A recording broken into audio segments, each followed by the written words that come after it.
based on most of the men I work with, I think our biggest enemy is our thinker. It's just how we think about self, how we think about the world. And so if you're going to go have a good time at a concert, have a good time doing an interview, have a good time, standing in a TSA line at the airport to go somewhere else you want to go, it's usually how we get to thinking about things that gets in the way. Do men need to know about attracting women? About attracting women. It depends on what men we're talking about. Talking about front row dads? Yeah, let's talk front row dads. Because they want to attract women. Yeah. Their wives, their spouses, of course, not judging. There might be people that want to attract other women as well. All right. No judgment involved. I've been saying something for a while that seems to resonate whenever I say it. It's really simple, and that is the feminine. I'm going to speak of the feminine in highly energetic terms, like yin and yang feminine. That the feminine is highly attracted to a man who's comfortable in his own skin, knows where he's going, and looks like he's having a good time getting there.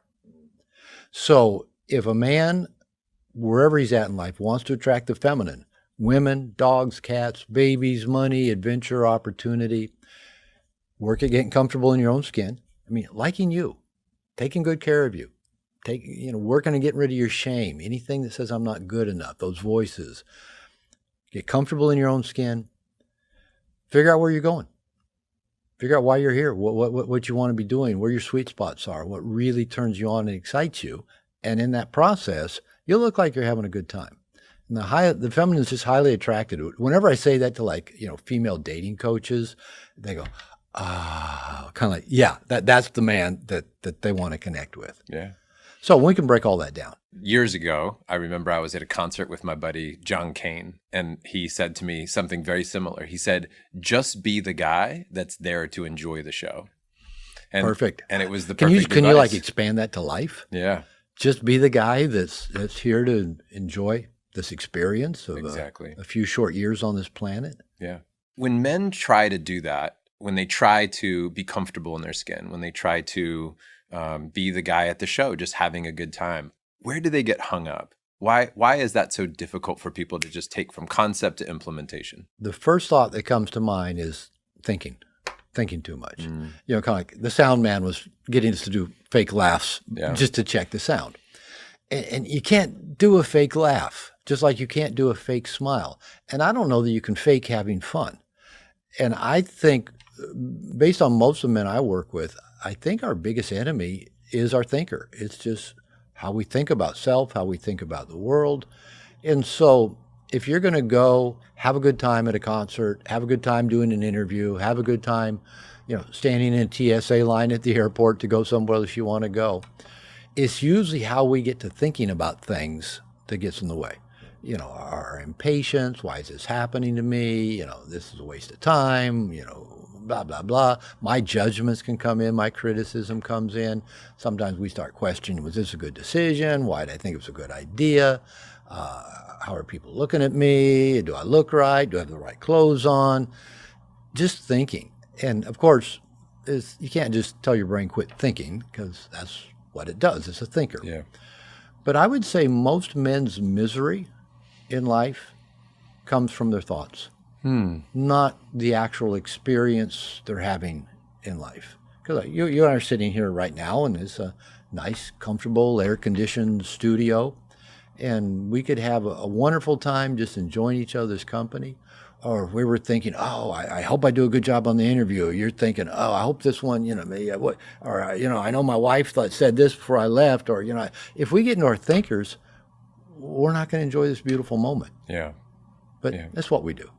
What keeps you in the moment personally? In your daily practice, what keeps you dropped in your body? Little different practices I've developed along the way. Like right now, where are your feet at? Oh, yeah. I love that phrase. Be where your feet are. And I took my shoes off before we sat down, and I can feel the carpet under my feet. And I always try to just notice my feet. That's a good place to start. And then if you're where your feet are, okay, my feet are here, I guess I'll be here. And then from there, I'll notice breath, I'll notice my body, I'll notice, my hunching, or, I'll really come back to my frame and being grounded and solid. Breath is a big part of that. And then I'll just start noticing thought. Just, kind of standing behind me, noticing what I'm experiencing, and without judgment. And I mean, that's easier said than done. But that whole being able to see myself, both physically, how am I, emotionally, how am I, mentally, what's the experience I'm having in the moment, and not judge it, that's liberating. Because it's usually the judgments tied into our thoughts that weigh on us. Yeah. We were at breakfast, and you said something. Oh, I said a bunch of things after yesterday morning. We said a lot of things at breakfast, but we were laughing. I know every guy went home and told his wife. we were laughing and having a good time.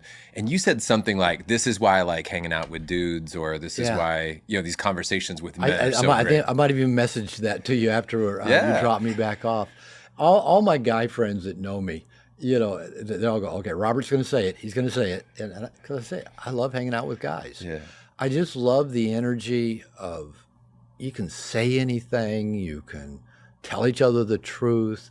If you go hang out with women, we straight guys, we don't. The golden rule of masculinity nowadays is don't do anything to piss off a woman.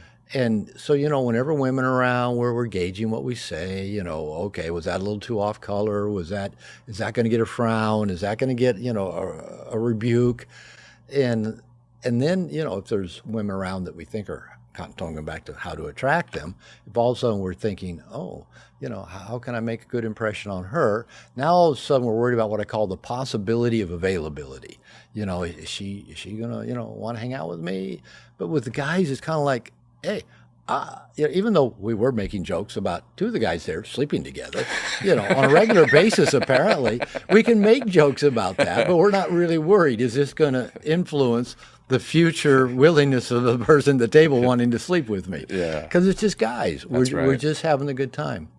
And I may have mentioned at breakfast that, as a species, men throughout all of history spent the majority of our time with guys. It's probably only been since World War II that men even spent very much time at all around women, and including their wives. Because, we went away to World War II.